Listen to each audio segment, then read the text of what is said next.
Antes da gente ler o texto, gostaria de fazer uma recapitulação a respeito de tudo que nós já vimos até aqui em relação aos 10 mandamentos, né? Começamos uma série de exposição em cima dos 10 mandamentos no ano passado, e esses mandamentos eles estão sendo expostos nos cultos de ceia, né? A partir da semana que vem a gente vai começar uma exposição de Timóteo nos cultos normais, né? E manteremos a exposição dos 10 mandamentos no culto de ceia. Nós, quando começamos a expor os 10 mandamentos, nós vimos todo o contexto em que os 10 mandamentos foram dados. Nós vimos que esses 10 mandamentos foram dados num contexto de aliança. Deus havia libertado seu povo do Egito, da escravidão, e agora iria introduzi-los numa terra que mana leite e mel, de acordo com uma promessa que havia sido dada a Abraão, o formador daquela nação. Deus agora, então, depois de libertá-los, ele queria agora entrar em aliança com eles, para que eles pudessem ter uma relação de comprometimento um para com o outro. Afinal, uma aliança, um relacionamento, ele não se dá com comprometimento vindo apenas de uma parte, mas de duas partes. Até ali Deus já havia provado sua fidelidade, já havia os libertado, já havia cumprido a promessa de tornar a descendência de Abraão uma grande nação, uma grande e numerosa nação. Então Deus já havia provado sua fidelidade, agora ele pede que o povo entre também em aliança com ele. E ele faz isso entregando a eles duas tábuas no Sinai, no Monte Sinai. Essas duas tábuas continham 10 mandamentos. A Bíblia fala que essas tábuas estavam escritas frente e verso.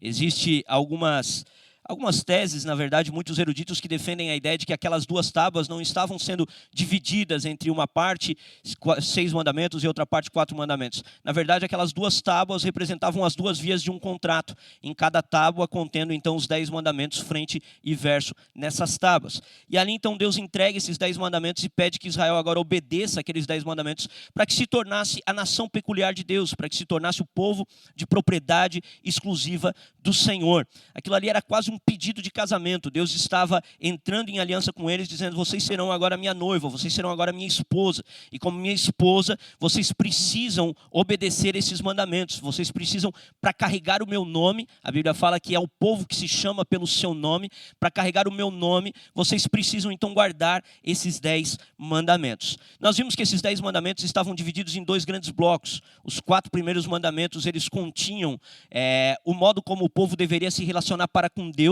como eles deveriam se portar para com o Senhor. Então eles representavam aquilo que Jesus resume: amarás, pois, o Senhor teu Deus de toda a tua alma, de toda a tua força, de todo o teu entendimento, de todo o teu coração. Então esses 4 primeiros mandamentos ensinavam o povo a amar a Deus. Afinal, hoje nós vivemos em um contexto, e é muito importante a gente entender isso, que hoje nós vivemos em um contexto que as pessoas dizem assim: não, no Novo Testamento agora o que vale é o amor, né? Quantas pessoas já escutaram isso, né? O que vale agora é o amor no Novo Testamento. Só que quem define como se ama?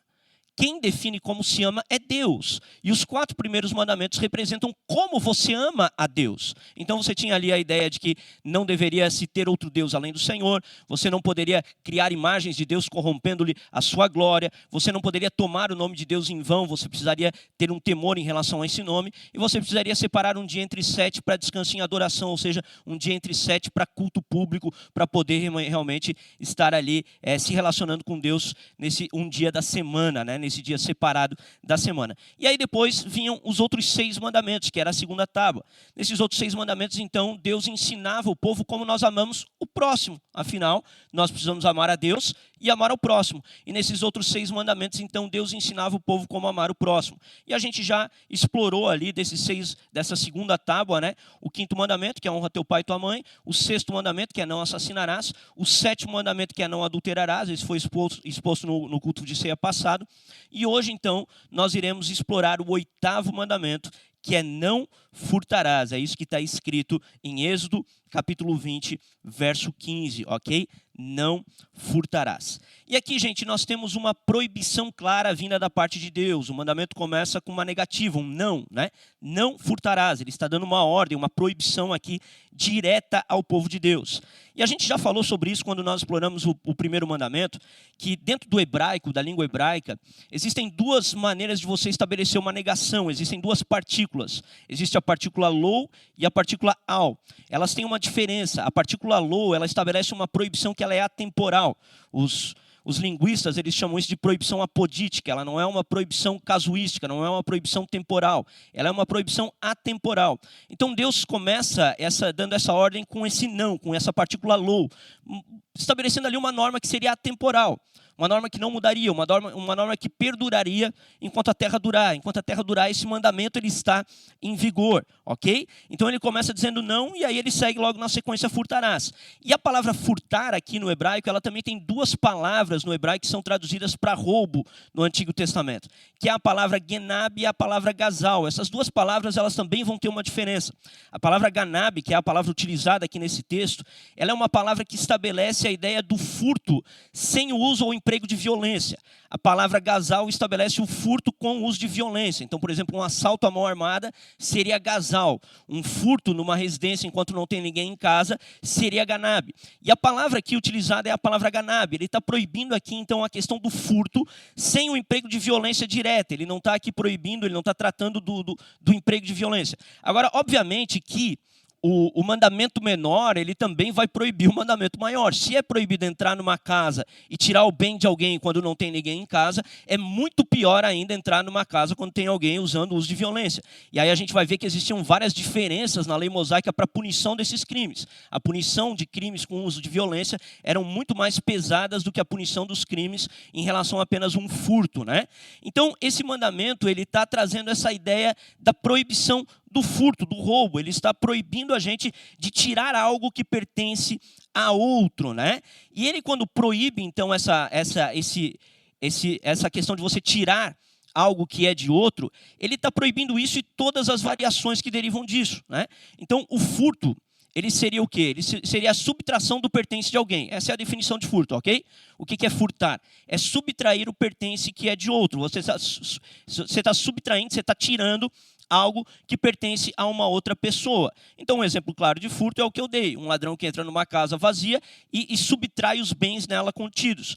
Porém, de maneira indireta, o furto também vai envolver questão de golpes, questão de fraudes, questão de usura nos juros, a questão das medidas injustas, a questão da opressão de vulneráveis.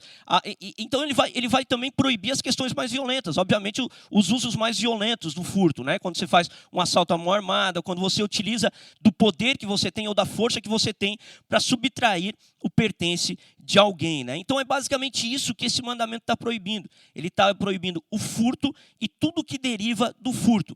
E eu queria que a gente pudesse dar uma olhada quais eram as punições na lei mosaica para a quebra desse mandamento. Abre comigo Êxodo capítulo 22, verso 1.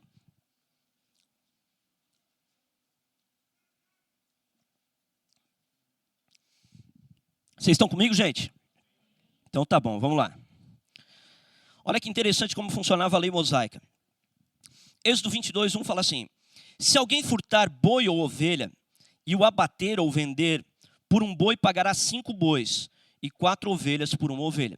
Então aqui ele está tratando do furto de um animal. E ele está dizendo que a pessoa furtou o animal e abateu o animal para vender. Então, matou o animal e vendeu o animal já morto. Então, qual que era a punição da lei mosaica para esse tipo de crime? A punição para a lei mosaica para esse tipo de crime era a restituição. Então, ele trabalhava com a ideia de restituição. Se o cara roubou um boi, matou o boi e ele vendeu o boi, agora ele vai ter que pagar 5 bois para a pessoa que ele havia furtado. Então, a lei mosaica ela sempre vai trabalhar com a ideia da restituição. A lei mosaica é uma lei justa, né? Ela vai trabalhar com a ideia... Quando a gente fala olho por olho, dente por dente, parece uma coisa terrível, né? Mas olho por olho, dente por dente é a maior justiça que você pode ter. Se o cara ele furtou um boi, ele vai devolver um boi. Se ele furtou uma ovelha, ele vai devolver a ovelha. É a lei mais justa que tem, é a punição mais justa que tem. Então, aqui no caso de a pessoa ter matado o boi, ela tinha que fazer a restituição com 5 vezes mais. Em Êxodo 22, 4, mostra quando a pessoa roubou o animal, mas manteve vivo. Vamos lá, Êxodo 22, 4. Se aquilo que roubou for achado vivo em seu poder, seja boi, jumento ou ovelha, pagará o dobro. Então, se não houve a morte do animal, você devolve o animal que você havia furtado e você daria mais um animal no caso, né?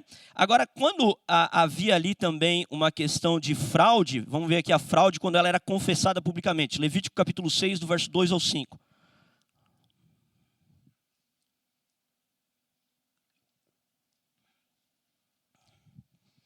Levítico capítulo 6, do verso 2 ao 5. Quando alguma pessoa pecar e cometer ofensa contra o Senhor e negar ao seu próximo o que este lhe deu em depósito, ou penhor, ou roubar, ou tiver usado distorção para com o seu próximo, ou que tendo achado ou perdido o negar com falso juramento, ou fizer alguma outra coisa de todas em que o homem costuma pecar. Aqui é a ideia de que tu perdeu um pertence, o cara achou o teu pertence e ele mente dizendo que não achou, né? Aí ele fala, será pois que tendo pecado e ficado culpada, depois de ter ali o devido processo legal, restituirá aquele que roubou, ou que extorquiu, ou o depósito que lhe foi dado, ou o perdido que achou. Então vai ter a restituição, né? Verso 5.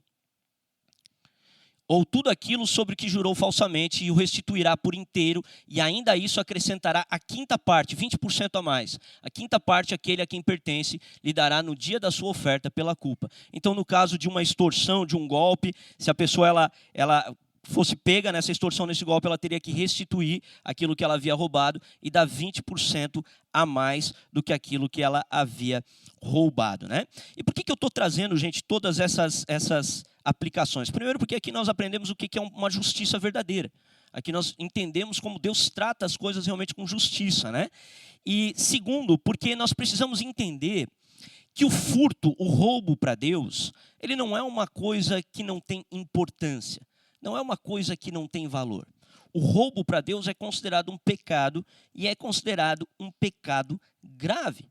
É um pecado grave. Havia até uma questão penal ali para o furto quando ele fosse roubado. E eu separei aqui alguns motivos, gente, porque o furto é uma coisa tão desagradável a Deus.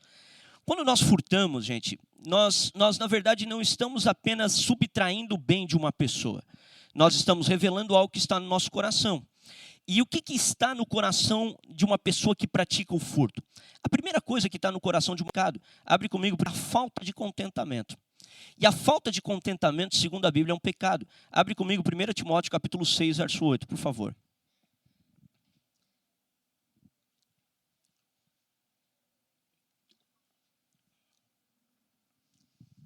Olha só, 1 Timóteo capítulo 6, verso 8 fala assim: tendo sustento e com que nos vestir, estejamos contentes. Então, a Bíblia ensina que se nós temos sustento, temos o que comer, nós temos o que nos vestir, nós devemos andar em contentamento. Uma pessoa que tem contentamento, ela não irá retirar ou subtrair o pertence de um outro. Uma pessoa que está satisfeita com a sua própria vida, ela não está agora olhando para a vida do outro, pensando que a grama do outro é mais verde e tentando tirar aquilo que pertence ao outro. Então você entende que o furto, ele não é só... O furto, ele é o ato final. Ele é o ato final. Mas por debaixo do furto, tu tem vários outros pecados que estão ali gerando o furto, né? A segunda coisa, o furto, ele representa uma falta de confiança na provisão e no cuidado de Deus. Mateus capítulo 6, verso 33, vai dizer que Deus, ele vai dar-nos aquilo que nós precisamos se nós buscarmos o seu reino em primeiro lugar. O texto vai dizer que Deus alimenta os pássaros do céu, o texto vai dizer que ele veste os lírios do campo, e se ele cuida dos animais, não cuidará de nós, homens de pequena fé? Então, quando nós furtamos, nós estamos dizendo para Deus que nós não estamos contentes, ou na verdade nós também não confiamos de que ele proverá para nós aquilo que é necessário. Então, o furto nasce da falta de confiança no cuidado de Deus, da falta de confiança na provisão de um Deus que prometeu cuidar de nós. Então a pessoa, ela age agora pensando que ela precisa fazer algo, porque senão Deus não vai cuidar da sua vida. Então o furto, ele é o ato final, mas por debaixo do furto tu tem vários outros pecados que vão desembocar, né, nesse pecado final. Uma outra coisa, o furto, gente, ele vai atentar contra a soberania de Deus, que distribui os seus bens, os seus pertences, as suas bênçãos, como lhe apraz. Abre comigo 1 Samuel capítulo 2, verso 7, por favor. Ô Hélio, consegue uma aguinha para mim?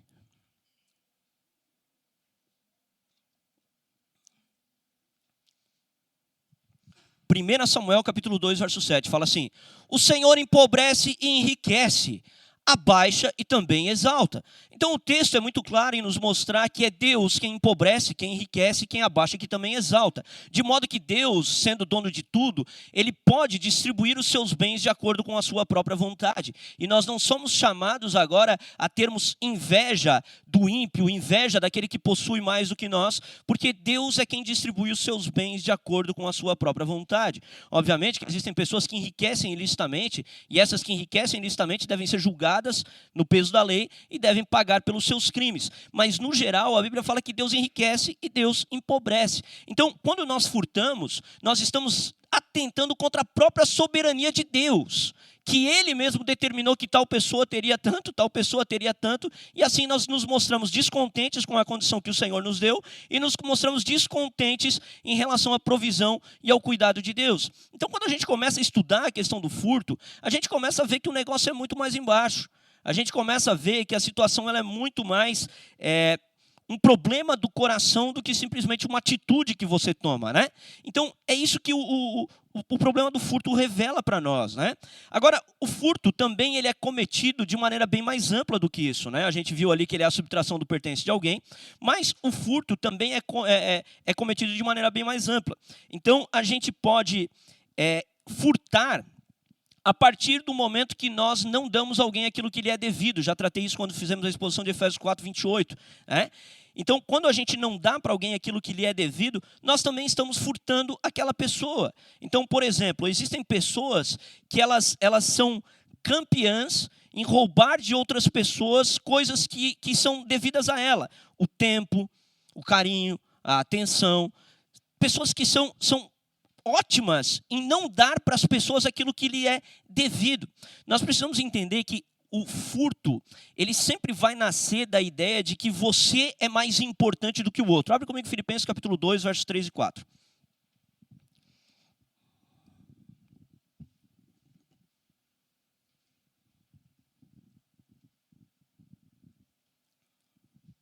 Olha só. Fala assim em Filipenses capítulo 2, versos 3 e 4. Nada façais por partidarismo ou vanglória, mas por humildade, considerando cada um os outros superiores a si mesmos. Olha que importante isso aqui. Não tenha cada um em vista o que é propriamente seu, senão também cada qual o que é dos outros. Então aqui, Paulo está tratando a respeito de Cristo, que é o modelo de humildade, e ele fala que Cristo não considerou a si a coisa mais importante, antes ele serviu os outros se entregando, se humilhando debaixo da cruz para poder servir a outras pessoas. E ele nos chama também agora a olhar para os outros como sendo mais importantes do que nós mesmos. Nós vivemos hoje numa sociedade que a autovalorização é uma coisa extremamente glamourizada. Então as pessoas hoje elas dizem que você tem que se considerar a coisa mais importante do mundo, que você tem que se preocupar consigo em primeiro lugar, que a sua vida é a coisa mais importante do mundo. Tem se falado muito sobre a questão de amar a si mesmo, do amor próprio, e obviamente que você precisa se amar porque Cristo te amou, mas uma autovalorização do eu acima daquilo que a Bíblia estabelece. E a Bíblia então diz que nós precisamos considerar o próximo mais importante do que nós. E da onde que nasce o furto? O furto nasce de eu me considerar mais importante do que o outro. Então eu olho para o outro e eu digo o seguinte, olha, eu estou precisando, o cara lá tem, então que se dane o cara, eu vou me servir. O furto é uma maneira de você se servir. É uma maneira de você buscar aquilo que você acha que você tem direito. O outro não tem direito, mas você tem direito. É uma maneira de roubar o direito do outro. É uma maneira de você se colocar acima dos outros, né? Então essa supervalorização do eu em detrimento e a desvalorização do próximo nos leva a pequenos furtos. Por exemplo, tem gente que sempre se atrasa. Você combina com o cara um horário e o cara te deixa 30 minutos lá esperando. Ele furtou 30 minutos do teu tempo, porque ele acha que ele é mais importante do que tu não tem nada para fazer. A vida do cara lá que se dane, deixa o cara lá esperando, eu vou cuidar de mim mesmo. Eu não tem problema eu deixar a pessoa esperando, como se a outra pessoa não tivesse também direito ao tempo. Então foi marcado um horário, você roubou do cara 30 minutos da vida dele porque você simplesmente o desconsidera. Acha que a pessoa simplesmente não tem importância nenhuma. O que importa é eu cuidar dos meus afazeres, deixa o cara esperando. Você entende como tudo isso vem da ideia de desconsiderar o próximo e se colocar acima do outro? Então, quando a gente vai olhar para a raiz do furto, o negócio é muito mais embaixo. A gente pode furtar o direito dos outros por meio do não pagamento das dívidas. Então, você pegou o dinheiro da pessoa e você não paga a pessoa. Você está furtando o direito da pessoa de receber aquilo que você pegou emprestado dela. A gente pode lesar o nosso contratante roubando-lhe o tempo que nós lhe devemos de salário, de trabalho.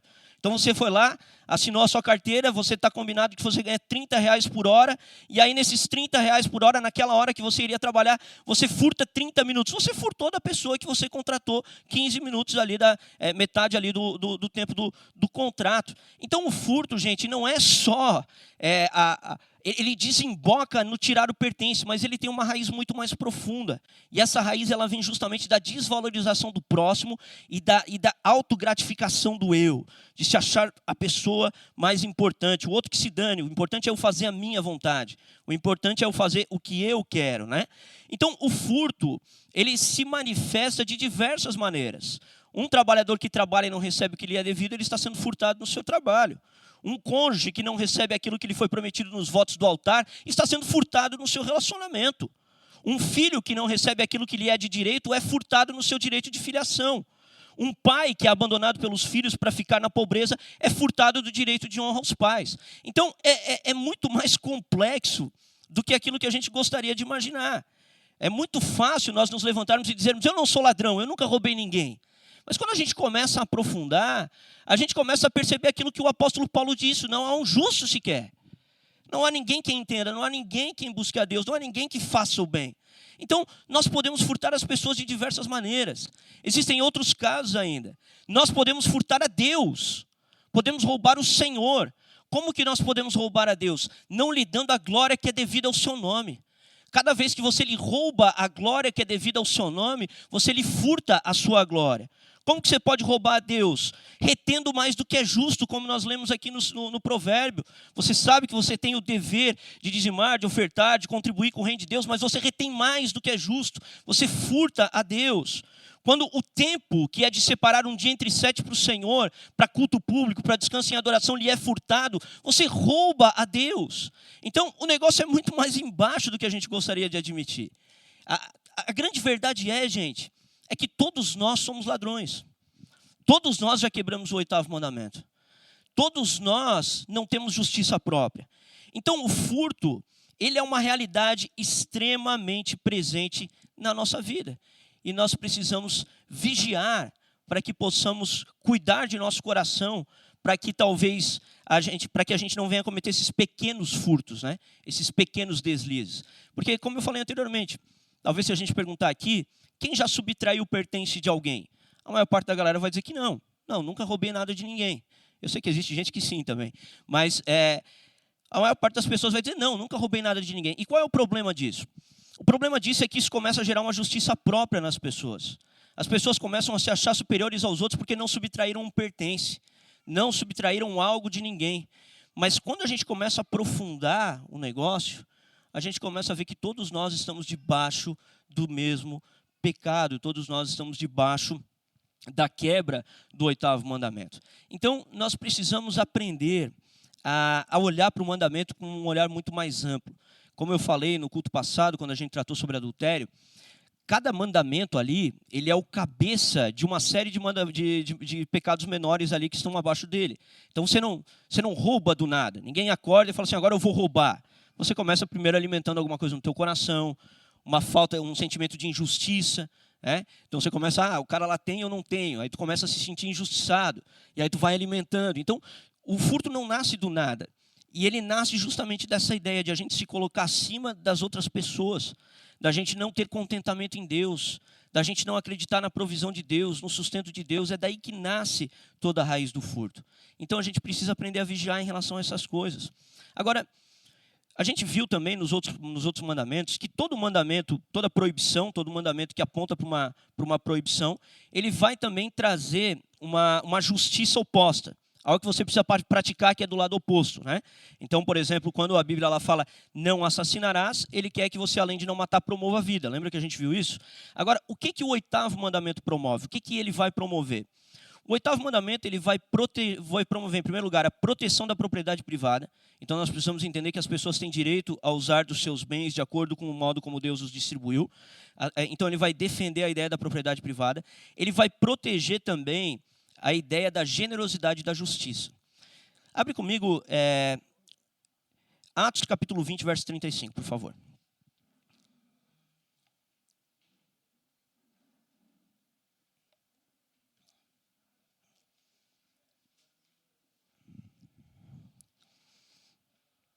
Atos capítulo 20, verso 35. Fala assim, ó. Vou esperar vocês achar que vocês estão mexendo na Bíblia.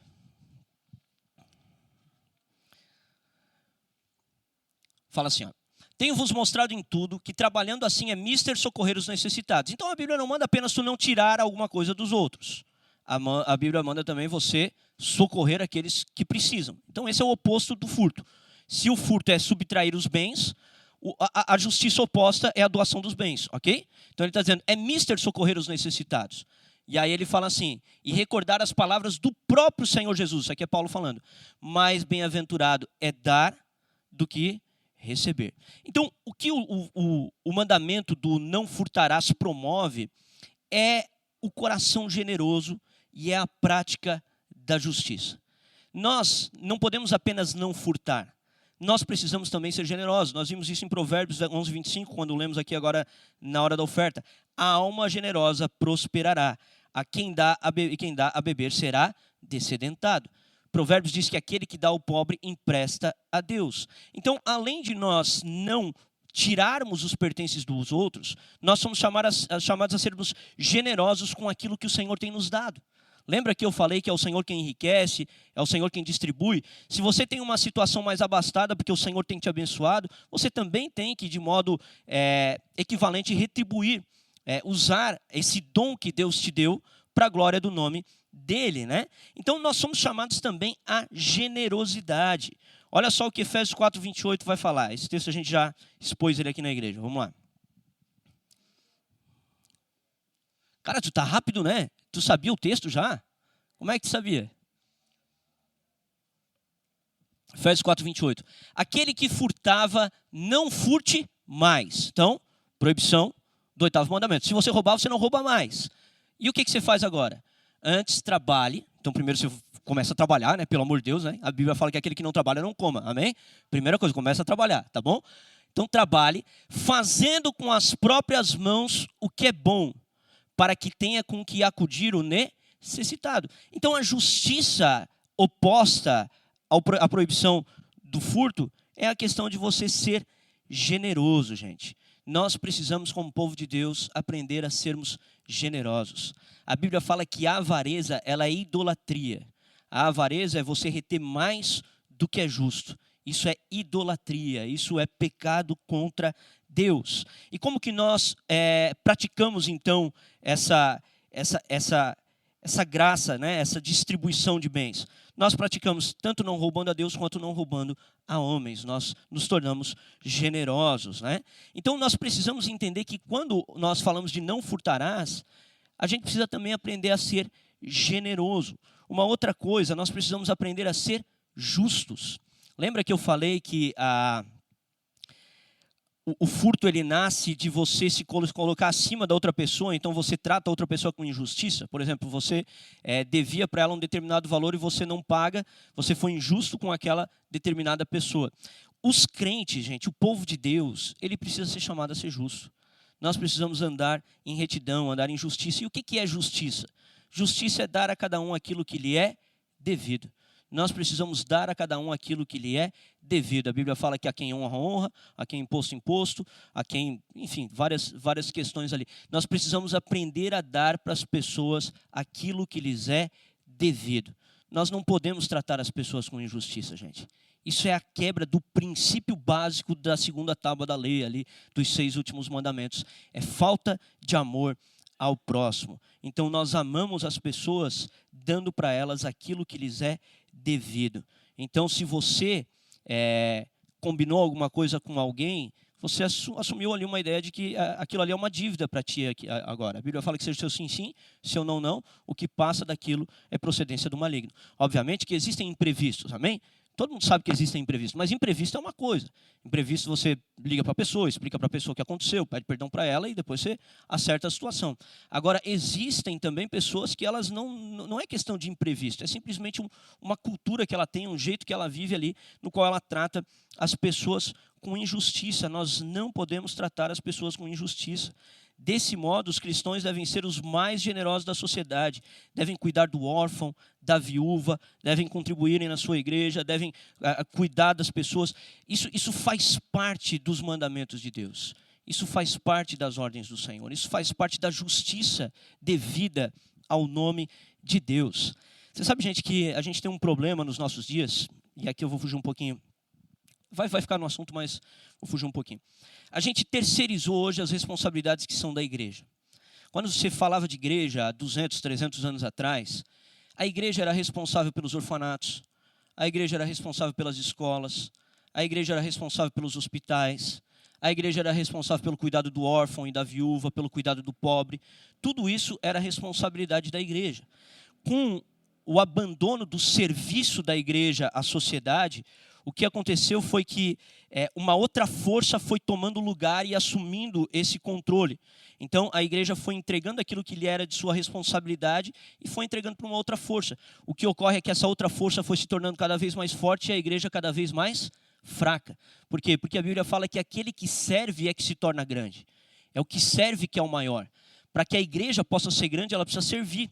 Agora, se a gente entrega aquilo que é nossa responsabilidade para uma outra entidade, para o Estado, a gente vai deixar o Estado grande e a gente vai deixar a igreja pequena. Então, a gente abandonou a nossa responsabilidade de cuidar daquilo que Deus nos entregou na nossa mão. A gente abandonou a generosidade, a igreja abandonou o seu chamado a realmente se envolver com a sociedade, se envolver com o cuidado do pobre, se envolver com o cuidado do órfão, com o cuidado da viúva, se envolver com a educação, se envolver com o cuidado das pessoas que estão em situação de vulnerabilidade, idosos, crianças que perderam seus pais. A igreja foi entregando isso tudo para outras esferas e ela foi perdendo a sua força. Por quê? Porque abandonou o princípio do serviço, abandonou a justiça, abandonou a ideia de que ela deve não apenas não tirar aquilo que é do outro, mas ela deve também dar aquilo que é devido ou ser generosa para com o próximo. Amém? E qual que é a conclusão então disso tudo, gente? A conclusão é que o 8º mandamento ele promove o amor ao próximo, ele promove o respeito para com o outro e combate a supervalorização do eu. Ele combate a ideia de que você é o centro do mundo e de que tudo gira ao teu redor, de que você tem direito de fazer o que você quer e se as outras pessoas têm mais do que você, então você tem direito de tomar delas porque você tem menos e ela tem mais. Isso é blasfêmia, isso é pecado contra Deus. A Bíblia ela fala que nós precisamos tomar a nossa cruz e seguir Jesus. O que seria tomar a nossa cruz e seguir Jesus? Seria justamente esse abandono do eu. Seria a crucificação dos meus direitos para que eu agora possa servir os outros e preservar os direitos dos outros. Então, quando a gente analisa esse mandamento de maneira profunda, a gente percebe quão injusto nós ainda somos e como que caso dependesse de nós, de nossas obras, nós nunca poderíamos nos salvar, gente. Essa é a grande verdade. Se não fosse Cristo Jesus, se não fosse a obra da cruz, nós nunca poderíamos nos salvar.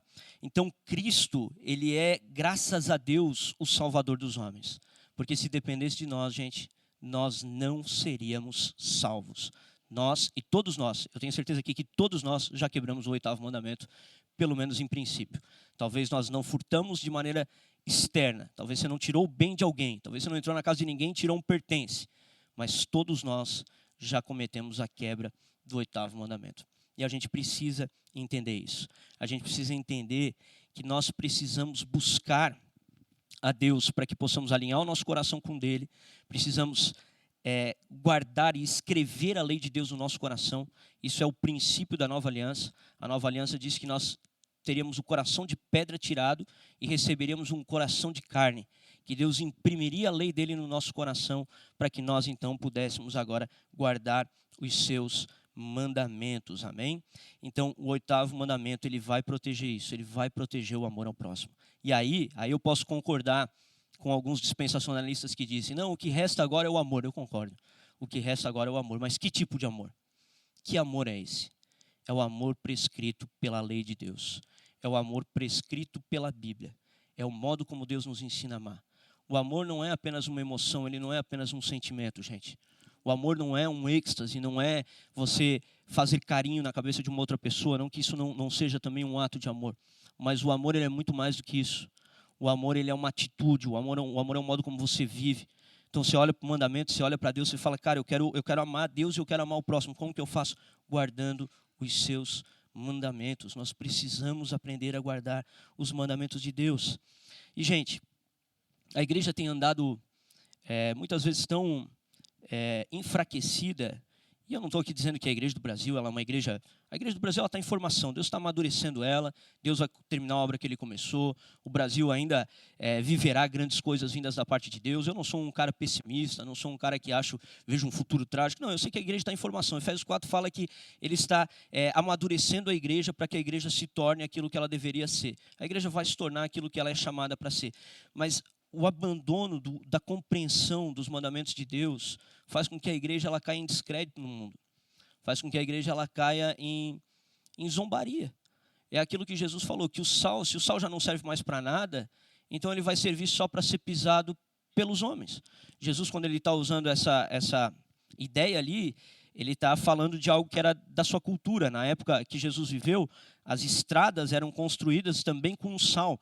Então o sal, quando ele se tornava insípido, que ele perdia o seu sabor, que ele era misturado a outros ingredientes, ele não servia mais para preservar a comida, para salgar a carne. Então eles pegavam aquele sal e usavam na construção de estradas. E é por isso que Jesus disse que eles seriam agora pisados, né? Que o sal seria pisado pelos homens. Mas é isso que acontece quando a igreja ela perde a sua salinidade, a sua capacidade de realmente preservar a palavra de Deus e os mandamentos do Senhor. Então nós precisamos nos voltar a Deus e precisamos meditar na sua palavra de dia e de noite. Bem-aventurado é o homem que não anda no conselho do ímpio, não se detém no caminho do pecador, não se assenta na roda do escarnecedor. Antes o seu prazer está na lei do Senhor e nela ele medita de dia e de noite. Ele será como uma árvore plantada na beira dos ribeiros. Tudo que ele faz prosperará a seu devido tempo. Não são assim os ímpios perecerão. Mas a gente precisa aprender a meditar na palavra e na lei do Senhor. Amém, gente? Amém? Então, para a gente caminhar agora para o final, eu gostaria de trazer uma boa notícia para ti, porque eu sei que até aqui nós humilhamos os homens, né?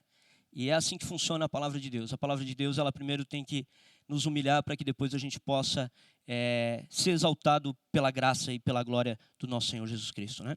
Mas eu quero te dar uma boa notícia. Há mais de 2000 anos atrás, um homem justo, íntegro e reto, que nunca furtou nada de ninguém. Pelo contrário, ele entregou tudo que ele tinha pelos outros. Ele andou nesse mundo. Há mais de 2000 anos atrás, um homem justo, íntegro e reto, que nunca roubou nada de ninguém. Pelo contrário, entregou-se a si mesmo por amor aos outros. Andou aqui nesse mundo. E esse homem justo, íntegro e reto, ele foi para um caminho de morte, a fim de entregar a sua vida pelos homens injustos, pelos homens pecadores. Ele foi para a cruz para entregar a vida por homens como nós, pessoas como nós, que já quebraram os seus mandamentos. E isso é a graça do nosso Senhor Jesus Cristo. Abre comigo 1 Pedro capítulo 3, verso 18.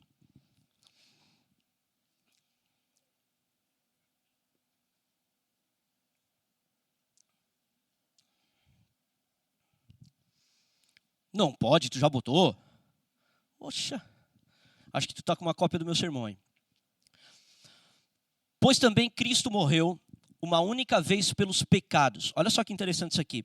Cristo morreu uma única vez pelos pecados. Isso aqui é a superioridade de Cristo sobre a antiga aliança, a nova aliança sobre a antiga aliança. Na antiga aliança, tu precisava toda a vida ir oferecer uma oferta pelo teu pecado, né? Então você tinha que ir lá direto para levar um cordeiro, para ser imolado, porque você tinha pecado. Mas o texto fala que não, que Cristo morreu uma única vez pelos pecados. A morte dele é suficiente para cobrir todos os pecados, amém? E aí ele fala assim, o justo pelos injustos, para conduzir-vos a Deus, morto sim na carne, mas vivificado no Espírito. O justo pelos injustos. Naquela cruz houve uma troca. Deus ele executou aquilo que Lutero chamava de a grande permuta. 2 Coríntios capítulo 5, verso 21. Aquele que não tem pecado, Deus o fez pecado por nós, para que nele nós fôssemos feitos justiça de Deus. Naquela cruz ele substituiu a nós. Ele moeu o seu próprio filho. Ele moeu num madeiro o homem justo, aquele que nunca havia cometido pecado, aquele que nunca havia furtado, aquele que se doou, aquele que se entregou, foi moído pelo Pai Celestial, para que nós pudéssemos ser perdoados. Para que todos nós que quebramos o 8º mandamento pudéssemos ser encontrados no livro da vida, pudéssemos ser resgatados da maldição do pecado, ser resgatados da maldição da lei. E para que todos nós agora pudéssemos morrer na carne carne, assim como o texto fala, mas sermos vivificados no Espírito. Vivificados no Espírito, para que agora não andemos mais de acordo com o modo como nós andávamos anteriormente, mas andemos em novidade de vida. A Bíblia nos chama a andar em novidade de vida. A Bíblia nos chama a meditar na lei do Senhor de dia e de noite. A Bíblia nos chama a ser sal e luz para esse mundo e a confiar inteiramente na graça do nosso Salvador Jesus Cristo. Foi Ele quem morreu pelos nossos pecados. É por causa dele que nós podemos ser salvos. Amém, gente? Nós precisamos guardar isso no nosso coração. Essa certeza da graça de Deus. Agora, obviamente, isso não nos esquiva de andarmos também em justiça. Amém? E eu gostaria de trazer, então, algumas aplicações finais para a gente depois partir para a ceia. Primeiro, crucifique o teu eu, cara. Não se tenha em estima maior do que é justo. Não se tenha em estima maior do que é justo. A Bíblia, ela fala de justa estima. Nós precisamos ter uma justa estima. E é muito interessante porque é só a Bíblia que dá a capacidade de termos essa justa estima. Porque a Bíblia, ao mesmo tempo que ela nos humilha, ela nos exalta. A Bíblia, ela fala o seguinte: todos nós somos pecadores, então estamos humilhados. A Bíblia fala que a nossa estrutura não passa de pó. A Bíblia fala que nós não temos justiça própria, que a nossa justiça é como um trapo imundo. Então a Bíblia, ela nos humilha. Mas ao mesmo tempo que ela nos humilha, ela nos exalta. Ela fala: tu és pecador, mas tu és amado. Tu és amado, tu foi escolhido por Deus, tu foi eleito por Deus, tu foi salvo por Deus. Então a Bíblia é a única coisa que pode te trazer uma justa estima. É entender que o teu valor, ele não é intrínseco à tua própria justiça, mas ele é intrínseco à justiça de Deus em Cristo. Que o teu valor está na justiça de Deus em Cristo Jesus, que te amou e que te perdoou dos teus pecados. Então crucifique o teu eu, não se coloque como o centro do mundo. Cristo é o centro do mundo, amém? Jesus é o centro do mundo. Deus é a coisa mais importante do mundo. Nós precisamos servi-lo e amá-lo de todo o nosso coração. Só Deus é digno de louvor, de honra, de glória. É a Ele que nós precisamos entregar a nossa vida. É a Ele que nós precisamos servir. Não a nós mesmos, não servimos a nós mesmos. Não vivemos para nós mesmos, vivemos para Ele, para a glória dele, amém? A nossa vida é crucificada juntamente com Cristo para que sejamos ressuscitados com Ele agora e andemos em novidade de vida. E é muito interessante porque quando Cristo é colocado como centro da tua vida, toda a tua vida é alinhada, é ajustada. Os teus outros amores, eles são equilibrados. Então, se antes tu amava demais o dinheiro, porque agora tu ama a Deus acima de tudo, tu já não ama mais o dinheiro como tu amava antes, porque Deus está acima do dinheiro. Se tu amava alguma outra coisa acima de, que era um amor desequilibrado, quando você coloca Deus acima de tudo, você agora poda esse outro amor e esse outro amor passa a entrar agora no seu lugar. Então essa é a primeira aplicação. Crucifique a si mesmo. Entenda que você não é o centro do mundo, você não é o centro do universo. Isso é uma coisa infantil. Crianças que pensam que são o centro do mundo, amém? Eu tenho um filho de 6 anos e ele acha que ele é o centro do mundo. Ele acha que o mundo gira ao redor dele. Isso é coisa de criança. Criança pensa desse modo. Homens adultos entregam a sua vida. Enquanto meu filho acha que ele é o centro do mundo, eu trabalho para servir a minha casa e a minha família, porque eu considero eles mais importantes do que eu. Então isso é o que um adulto faz. Segunda coisa, seja um doador e não um usurpador, cara. Não seja alguém que fica retendo, mas seja um doador. Contribua para a glória de Deus. Seja uma pessoa generosa. Acolha o pobre, acolha o necessitado, honre aqueles que precisam ser honrados, honre a Deus, não seja um usurpador, não seja um ladrão, não roube, não retenha mais do que é justo, seja doador, seja generoso. Deus está te chamando para a generosidade. Isso é um dom de Deus. A Bíblia fala que existe um dom de liberalidade. Pessoas que têm capacidade de ser doadoras. Pessoas que contribuem para o reino de Deus. Seja alguém generoso. Não seja alguém que retém mais do que é justo. Obviamente você tem que cuidar da tua casa, da tua família. Você não vai doar mais do que você pode. Você não pode dar aquilo que você não tem.